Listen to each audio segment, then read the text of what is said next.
Hello everybody, how's it going? It's your boy Jordan, and today we're reviewing another superhero movie. This time we're reviewing 2015's Ant-Man, which is an action-adventure superhero film. It's an hour and 58 minutes.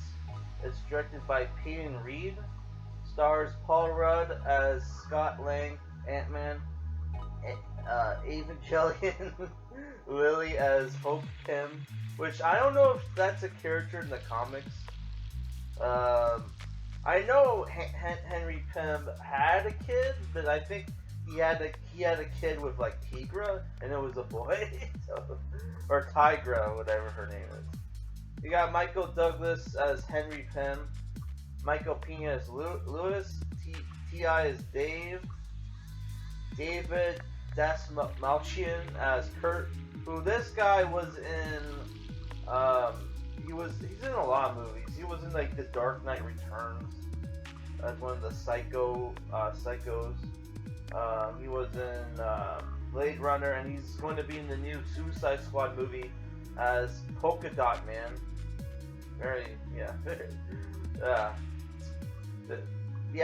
That new Suicide Squad lineup is. I don't know. I thought the movie looks like it's going to be cool, but then I saw some of the actors they got, and it's like, oh my god, like literally one of the actors is a YouTuber, so it's like I'm not looking forward to that. You got Judy Greer as Scott Lang's ex-wife, Maggie, Bobby Cannavale as Paxton, the cop married to his ex-wife, Corey Stroll as Darren Cross, who you'll know him from The Strain, which is a TV show produced by Guillermo del Toro. And in that TV show, he has like a hairpiece, right? And he also plays the villain Yellow Jacket, which Yellow Jacket was an alter ego to like Henry Pym, but in this movie he's a villain. You also have cameos by Anthony Mackie as the Falcon, and John Slattery plays Howard Stark again. So does Haley Atwell, also plays Peggy Carter. And you also have cameos with Chris Evans, Sebastian Stan, who played Captain America and Bucky, and Greg Turkington plays Dale, who's in like one scene. So the movie, it's basically what I like about the movie is they should have put like action comedy, by the way, because this movie feels like a Judd Apatow movie, honestly. So like, especially with the casting, oh my god, it really comes off as a Judd Apatow movie with all the Paul Rudd jokes in the movie that he makes, which kind of annoyed me at first, but then once you got into the Marvel superhero stuff with Michael Douglas, who really makes the movie for me, man. Even though there were some times where like, okay, that was kind of a weak line reading, I thought overall it was cool. I really liked his character in the film. So the movie is about this Scott Lang, who is a burglar, gets released from jail, and he's having trouble finding like jobs. He gets fired from Baskin Robbins,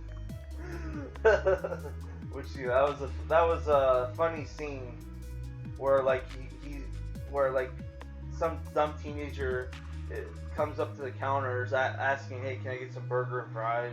And he's like, dude, this is an ice cream place. So just give me something hot and fresh. And it's like, this is an ice cream place. He gets immediately fired after that. So yeah, he ends up going back into crime, even though he made a promise to his ex-wife and his daughter, whose stepdad is a cop now. So the cop is constantly on his ass. Right. So he gets tricked into doing a heist at Henry Pym's, or Hank Pym. He goes by Hank most of the time, or at least in the comics he does. Hank Pym, into like stealing the Ant-Man suit, and he gets tricked into becoming the new Ant-Man, and is given like a choice for redemption to help Hank Pym steal the Yellow Jacket suit, which is a suit that uses the Ant-Man technology, right? Which um, Ant-Man, like Henry Pym, Michael Douglas' character, has kept that technology a secret for decades because he was afraid what people could do with it.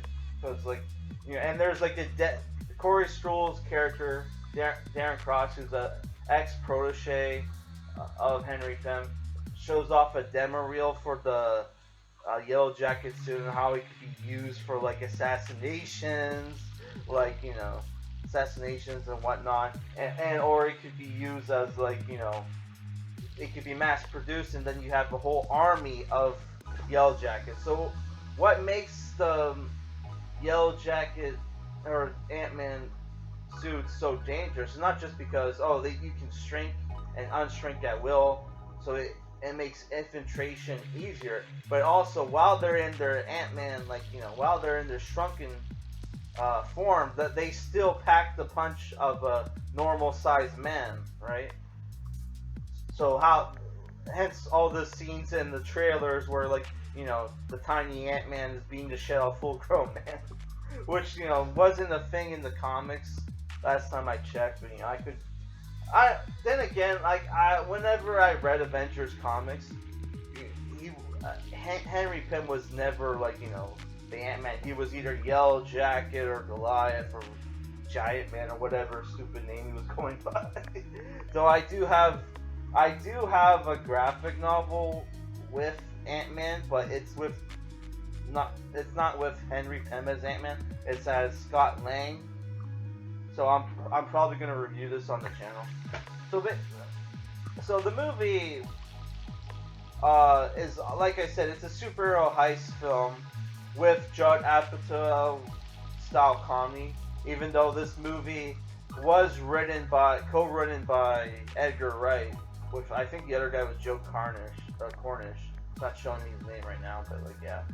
So there's it's the thing where, despite the fact that the movie is co-written by Edgar Wright, there weren't, except for one or two scenes near the end, it didn't really feel like an Edgar Wright movie, right? Which Edgar Wright was supposed to direct this movie, but left because of what do you call it? The artistic, they wouldn't let him do what he wanted to do, or whatever, right? Which is why Jon Favreau quit after Iron Man 2, because they wouldn't let him do what he wanted to do as well. So yeah, Disney's fucking getting on people's nerves with that shit, which is one of the reasons why I didn't watch this movie when it first came out, because, well, multiple reasons. One, I was getting sick of superhero movies. Two, Henry Pym, Hank Pym was one of my favorite Avengers, so it's wow, we're gonna have an Ant-Man movie, but it's not gonna be with the original Ant-Man. Which there are flashback scenes where you see Michael Douglas as Ant-Man, though it's it's practically it's CGI, so it doesn't matter, but whatever. Apparently in the sequel there's more young Hank Pym, though they have an actor playing him.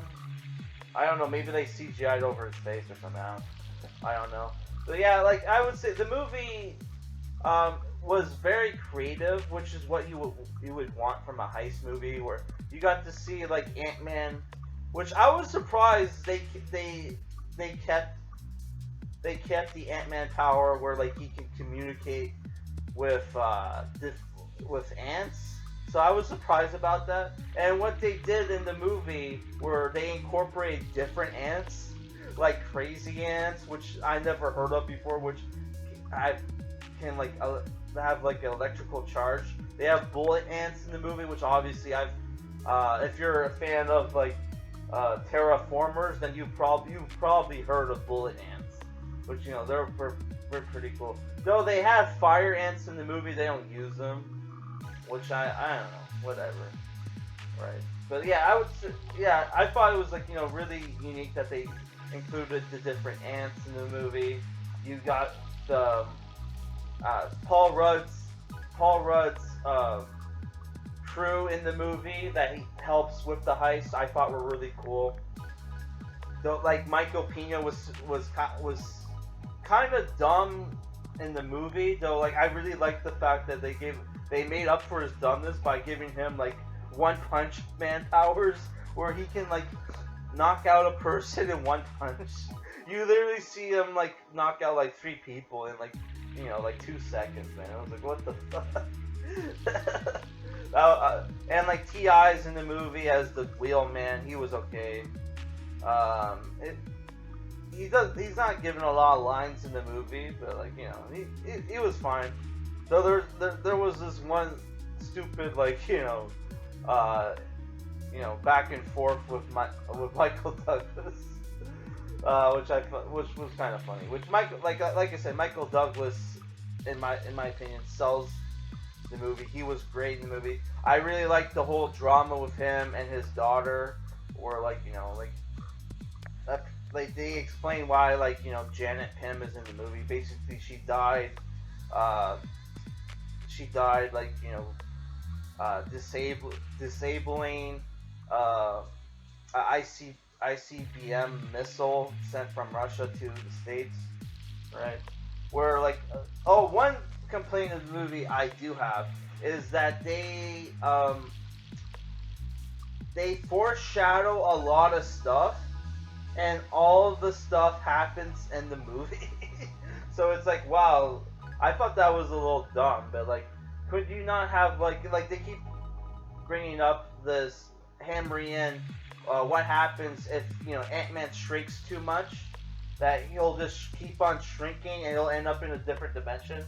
They keep bringing that up in the movie, and I'm like, oh, okay, are they gonna have that in the sequel?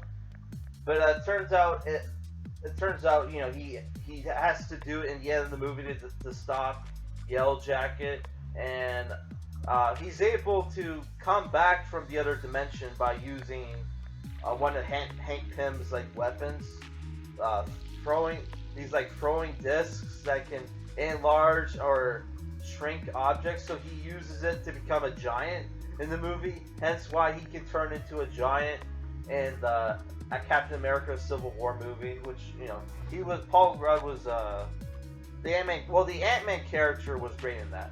Also, I forgot to mention there's like a heist in the movie where they had to steal an object from the Avengers base, and there's a cool fight with Ant-Man versus the Falcon, where like Ant-Man, while seemingly getting his butt kicked by the Falcon, he sends his ants in off screen to steal the object.